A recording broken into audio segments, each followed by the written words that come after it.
Hi everybody.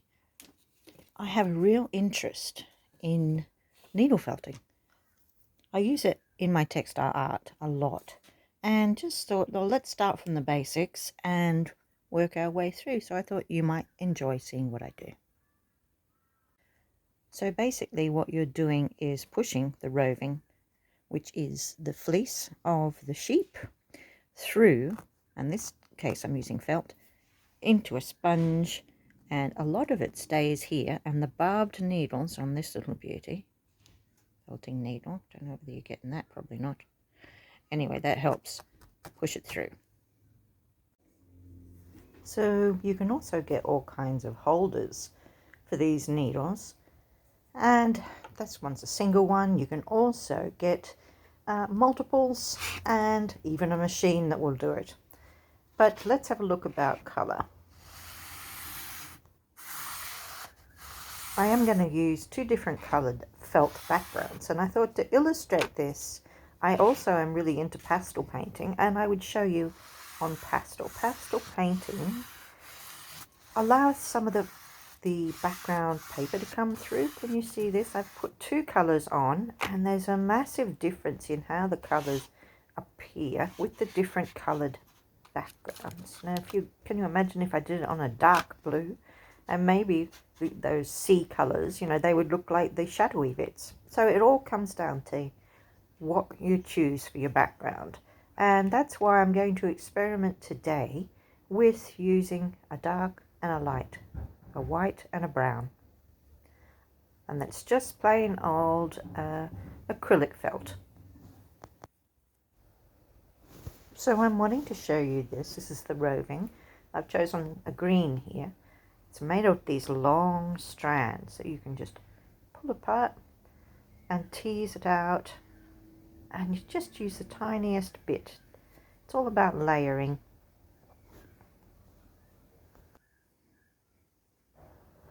So as an experiment, let's lay down some of that green very sparsely on the white and the brown. We're going to go straight from one to the other just to see the difference.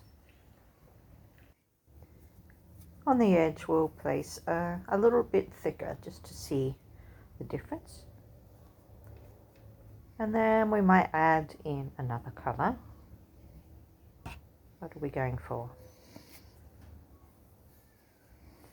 Okay, a browny grey colour over on the edge. Now once we've gotten our colours in here, we will then needle felt them, like I say, and that will show us basically the difference in using it on the white through to using it on the brown. Remember what I said about how little bits will show up underneath? You can use this as part of your design.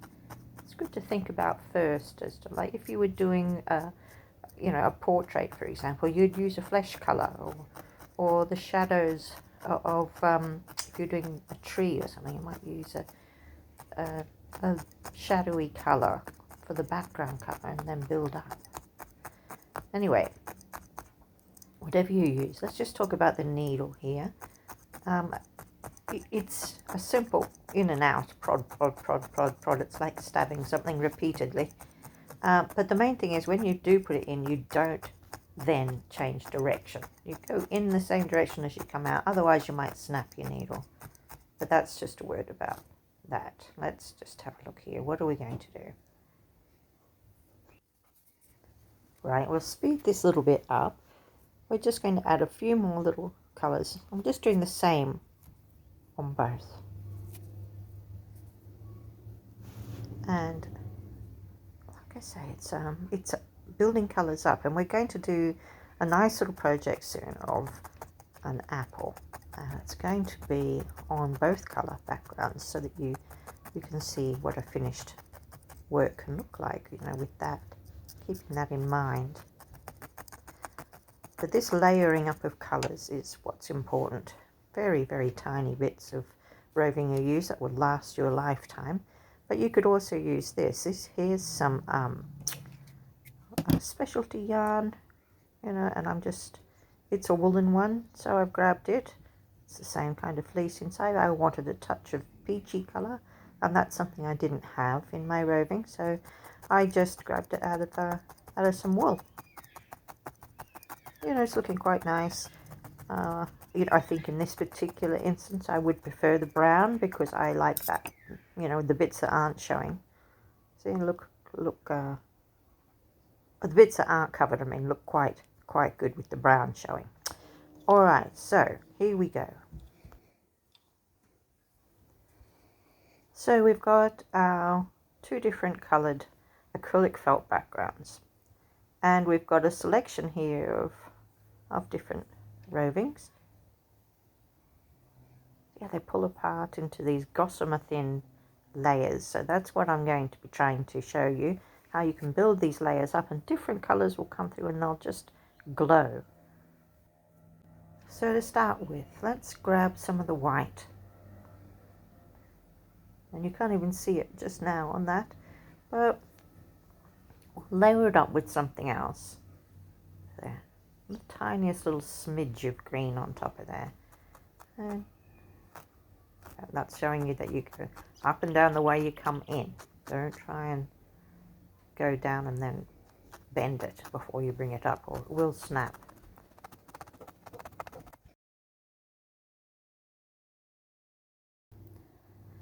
Here we're going to start making two apples. I've grabbed brown. It's actually a blend. It's got browns and whites and peachy colours in it. I'm just making a basic sort of roundy shape, but we'll end up with two different apples done with the same sort of things, different colour backgrounds, and see which one we like best. I'm making it just a tiny bit thicker around the edge, but you can see that I use very little. Whatever I'm going to do on the one on the right, I'm going to do it on the one on the left. So let's grab a bit more.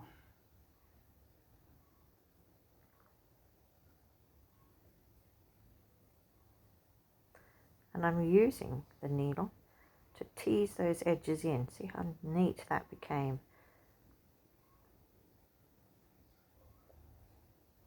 Now add a little bit of green on top of the brown. The brown is going to show underneath.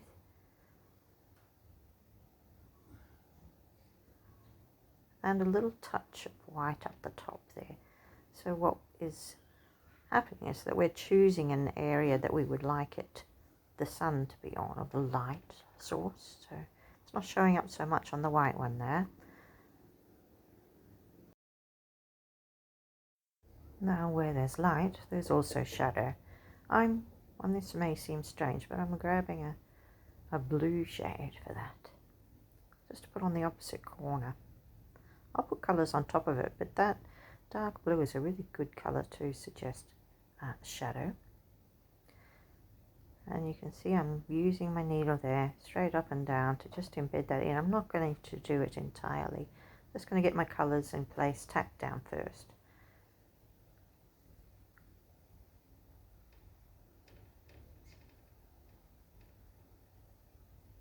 And see here, I can just sort of tease those edges in by rolling them there so that it goes to a point. I could do a chord kind of shape. I basically make the shape I want and then get it down there and needle felt it in.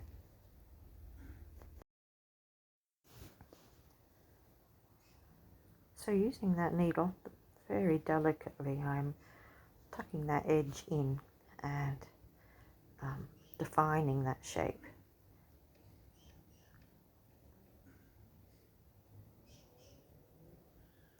I used it, as you can see, for that sort of dimple kind of bottom that we'd get on apples, and to make sure the edge, the fuzzy edges, are sort of tucked in neatly. It's more definite.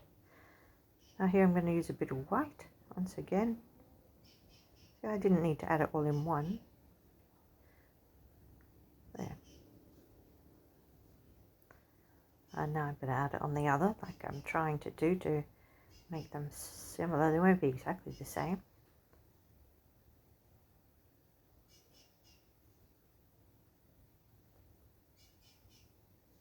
There, that was a perfect example of how I tuck those edges in. Just running the needle around it and then just giving it a little tuck, tuck, tuck and a little jab, jab, and we're done. So here we go. What are we going to add next? How about a stalk? I'm just going to use a bit of woolen yarn, and I'm going to tease one edge out. One edge is already nice and tight. You can hear the black cockatoos in the background. That must be going to rain. So here we go. I'm teasing that edge out. And you know how there's always a little bit of shadow there where that stem comes out of your apple. So, yep, just tack that down. Yeah, like that. That looks good. And it's really standing out beautifully, isn't it? The stem on the white. I don't think we're going to get quite such a good effect on the brown. Same thing, tease that little edge out so that it's adding its own shading down the bottom, blending in with the other.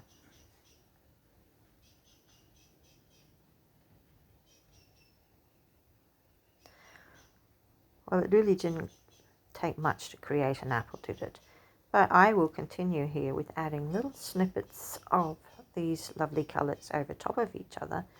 And from this stage, I could make it any colour I really wanted. I could use any of this as a background. It really is just very fine layers on top of each other that create this look. And then plenty of stabbing. So let's go faster for now. You can see I will slow it down if we have other bits that are more interesting. This is another yarn that I'm going to use. It's a very minty pale green, a little bit of that in there. You know, and that's from an old ball of yarn that I had, rather than once again buying all the different possible colours of fleece. You use so little. Get everybody else's ends of their projects, and you'll have quite a colour palette.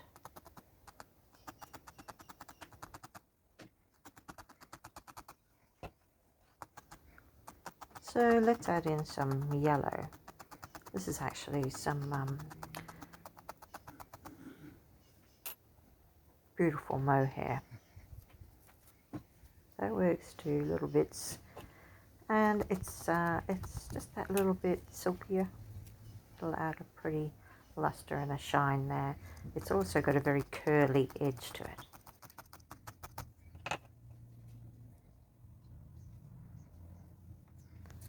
Here's another yarn just to show you. And yes, it does have a thread that's holding it together, those two colours, but it's wool and that's all I'm after. So I grabbed that sort of peachy colour. I'll have a little bit of that in there. Adds a bit of a blush. Already, just those few things really does make it so much nicer than just having a big blob of one colour. To just sparingly use all of these colours to just see, you really end up with a glowing kind of look. And this is what I was trying to say with the pastel painting. This is how you use pastel painting. You know, you sparingly add little layers on top of each other. Now I'm using the blue again because I'm just going to add a little bit of shadow there on the other side of that stem. And then I've decided, okay, we could make it a little bit more green, so just a tiny bit of green on top. We've still got the blue and all of those colours showing. And it's all just being tacked down. I mean, it's still very fuzzy. You can move things around. That white, you know, I needed a bit of green on top of it, so. And then, yes, use this needle to see how we're defining that edge again. Every now and again do that to sort of pull it back into the shape that you want so it doesn't keep roaming across.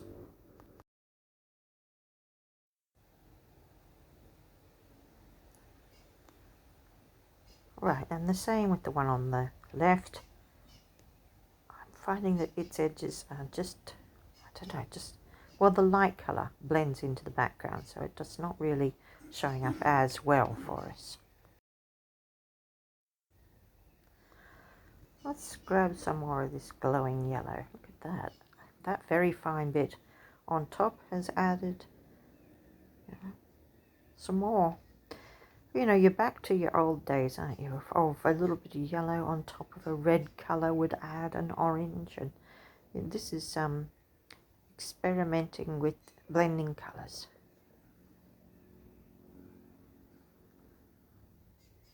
I think we're very close to the end now. We can just keep adding. If you need a bit of dark or a bit of light, or you wished it was more rosy coloured, it's still the same technique, as you can see. And once you've got it sort of as you sort of want, then you can spend some more time actually embedding it in there. I haven't really done that very much, just tacking it on. And it's very fuzzy, but you could really make that flattened and part of that felt background by just stabbing more. Or like I said, get yourself one of those holders that hold quite a few needles at once, and it's much easier. So yes, look at those few things that you need. That's it.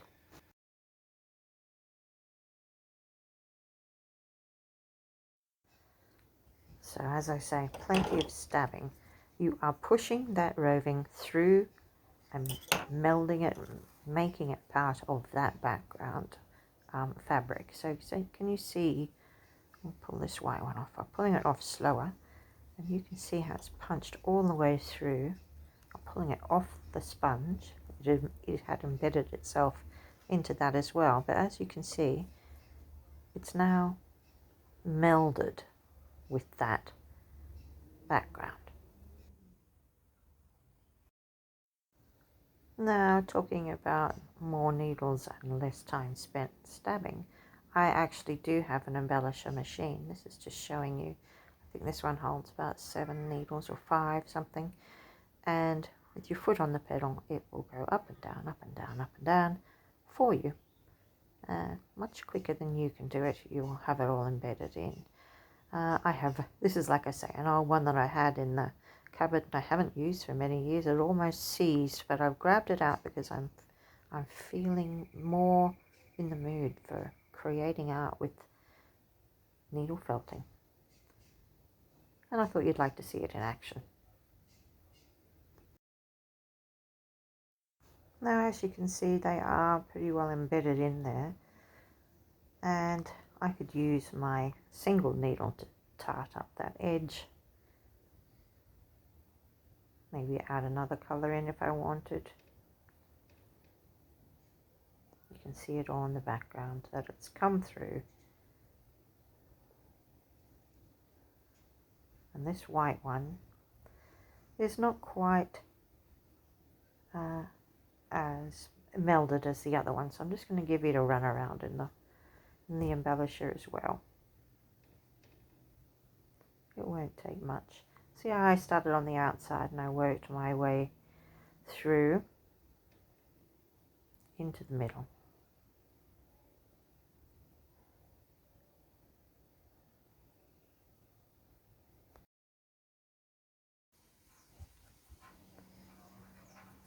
So let's get to the finishing touches. Tuck those edges in, make it more definite. Move things around. You might want to add a little glaze of colour on top. Maybe you feel like it hasn't melded completely those colours how you would intend it.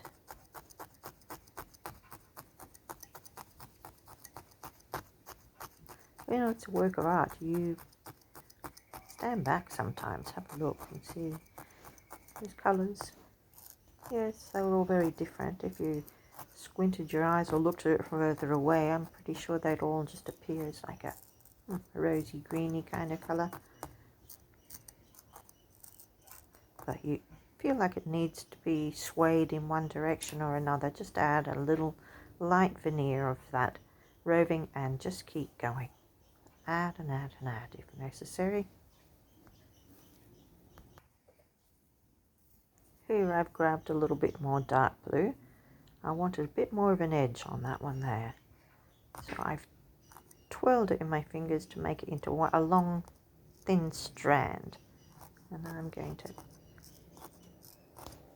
poke it in here and there. See how it's making a much better edge for me.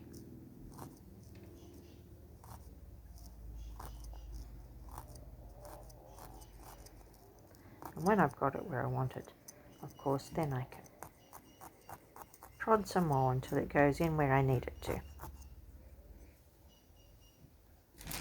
But what I've done on one, I'm going to do on the other.